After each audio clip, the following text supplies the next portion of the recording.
मेरे भाई इमरान प्रतापगढ़ी, जो तुम अपनी मैडम के बोलने पर सीमांचल आकर हमारे सदर के खिलाफ बोल रहे हो, तो मैं तुमको याद दिला दूं कि हमारे सदर के तुफैल में तुम राज्यसभा एमपी बने और तुम्हारे शोहरत की शुरुआत मेरा हिंदुस्तान में अकबर बोल रहा हूं कह कहकर शुरू हुई थी। अरे कांग्रेस में तुम्हारी औकात सिर्फ इतनी है कि मैडम उठो बोले तो तुम उठना, बैठो बोले तो बैठना, मदारी के डुगडुगों पे चलने वाले बंदर हो तुम क्या हमारे सदर साहब के खिलाफ यहां आके बोल रहे हो? और मेरे भाई शायर साहब, तुमको गलतफहमी हुई है। तुम जैसे लोगों को हम फिरौन नमरूद नहीं कहते। ये जो आजकल के छोटे मोटे शैतान है योगी मोदी शाह, उनको ही हम फिरौन और नमरूद कहते हैं। तुम तो उनसे भी बदतर हो। तुम जैसों को हम मीर सादिक, मीर जाफर कहते हैं। और दुनिया ने देखा है कि हमेशा फिरौन और यजीद और नमरूद जैसे लोगों से ज्यादा नुकसान हमारी कौम को मीर सादिक और मीर जाफर जैसे लोगों से हुआ है।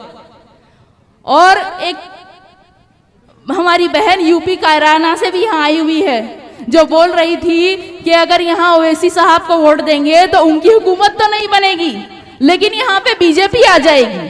तो मेरी बहन इखरा, हमको बहुत खुशी होती थी ये देखकर कि एक कायराना से हमारी बहन है जो इतनी काबिल है, लेकिन अब हमें देखकर ये अफसोस होता है कि तुम हमारे दुश्मनों के हाथों की तलवार बन रही हो। जिस तेजस्वी को तुम जिताने यहाँ आई हो, उस तेजस्वी से जब पूछा गया कि जो आई लव मोहम्मद के पोस्टर ले जाने पर कुछ नौजवानों पर एफआईआर हुआ, उस पर आपका क्या कहना है? तो वो तेजस्वी ने कहा कि मुझे कुछ नहीं पता, मेरा जहन जो है वो अभी बिहार चुनाव पर है। और बहन इखरा, तुम एक मुस्लिम खवातीन हो, तुमको इस चीज का एहसास होगा कि हमारा हिजाब हमारे लिए कितना अजीज है। हमारी शान शौकत, हमारी इज्जत और हमारी हिफाजत करने वाला हमारा ये हिजाब है। और जब इस हिजाब के बारे में तुम्हारे लीडर अखिलेश यादव से यूपी चुनाव से पहले पूछा गया कि हिजाब बैन पर आपका क्या कहना है, तो तुम्हारे लीडर ने कहा कि मुझे कुछ सुनाई नहीं दे रहा।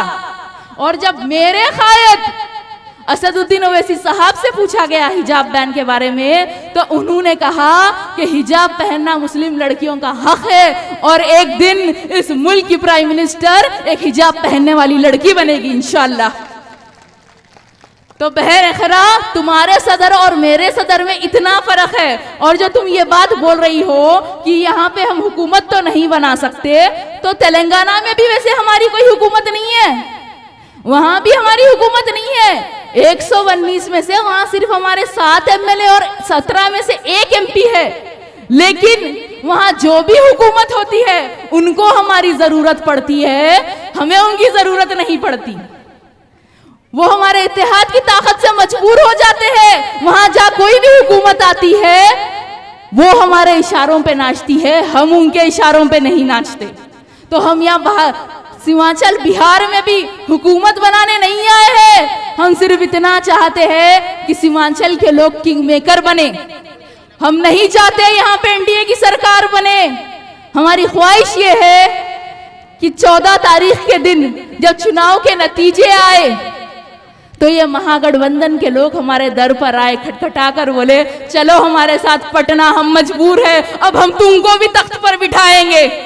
और अगर इंशाअल्लाह हम ये करने में कामयाब हो गए तो पूरे हिंदुस्तान के रियासतों को एक पैगाम जाएगा कि अगर मुसलमान मुत्तहिद हो जाए तो हम हमारी इत्तेहाद की ताकत से यहाँ के हुकूमतों को झुका सकते हैं। और सिर्फ रियासतों के चुनाव में नहीं, लोकसभा इलेक्शन में भी हम किंग मेकर बन सकते हैं इंशाअल्लाह एक दिन। इस बात को जहन में रखिए कि आज नीतीश कुमार के 12 एमपी और चंद्रा बाबू के 14 एमपी की तरफ से एनडीए की सरकार है।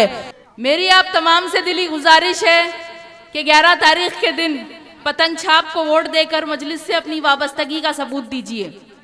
बहादुरगंज से मजलिस की जीत बहादुरगंज के लोगों की जीत होगी, क्योंकि अगर इंशाअल्लाह आपके अपने चहीते तौसीफ आलम साहब कामयाब होकर पटना जाएंगे तो वो बेखौफ और बेबाक अंदाज में आपकी नुमाइंदगी करेंगे।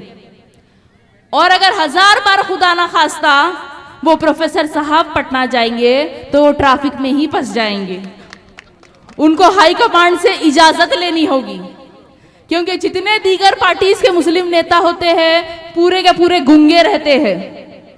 वो कभी ट्रैफिक में फंस जाते हैं तो कभी उनकी गाड़ी का टायर पंचर हो जाता है तो कभी पेट्रोल खत्म हो जाता है। और इसका एक उदाहरण आप लोगों के सामने आपके पूर्व किशनगंज एमपी मरहूम मौलाना असरारुल हक साहब है, जिनको पार्लियामेंट में ट्रिपल तलाक कानून के खिलाफ बोलने से रोका गया था। और जब बात मजलिस की आती है तो जिस जमात के सदर हिंदुस्तान के सबसे बेखौफ, बेबाक, बाहौसला और पुरजोश हो, उनके तालिबा कैसा गूंगे हो सकते हैं? अगर गूंगे भी रहे तो उनके मुंह में जुबान आ जाती है। हमारे सदर के हौसले को देखकर हम जो इतनी हिम्मत से बोलते हैं, हमारे सदर साहब की वजह से बोलते हैं, उनको देखकर हमको हिम्मत आती है। तो 11 तारीख के दिन मेरी आप तमाम से अपील है, मजलिस के हक में अपना वोट डालकर हमें झुकना नहीं, यहाँ की हुकूमत को झुकाना है इंशाअल्लाह।